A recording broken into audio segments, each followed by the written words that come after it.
Okay, I need some advice. But the thing is, I went to one person who told me one thing, and I went to another person who said I should do the exact opposite thing.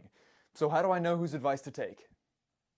This past Wednesday, we finished up our Tough Questions series, and throughout these lessons, we've learned 3 steps to take when we have a tough question of our own: to pray, to study Scripture, and to seek wise counsel.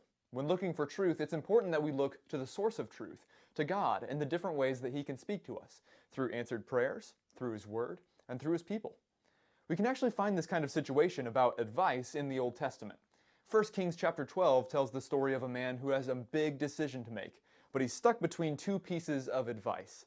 This man's name is Rehoboam, son of King Solomon, son of King David, which makes him the new king of Israel.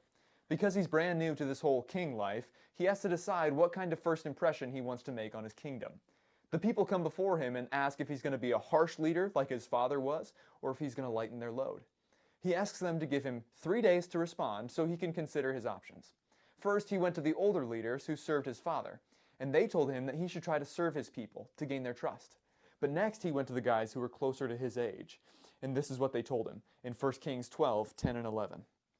Tell them, "My little finger is thicker than my father's waist. My father laid on you a heavy yoke, I will make it even heavier. My father scourged you with whips, I will scourge you with scorpions."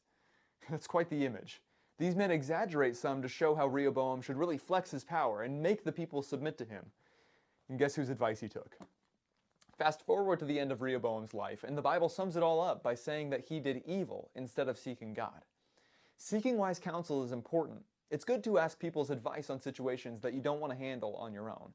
But we have to make sure that step 3 doesn't contradict steps 1 and 2. Scripture is our final authority, so we have to make sure that our decisions and our advice that we follow lines up with what the Bible teaches us. Otherwise, you might end up doing something crazy, like whipping people with scorpions because your friends dared you to.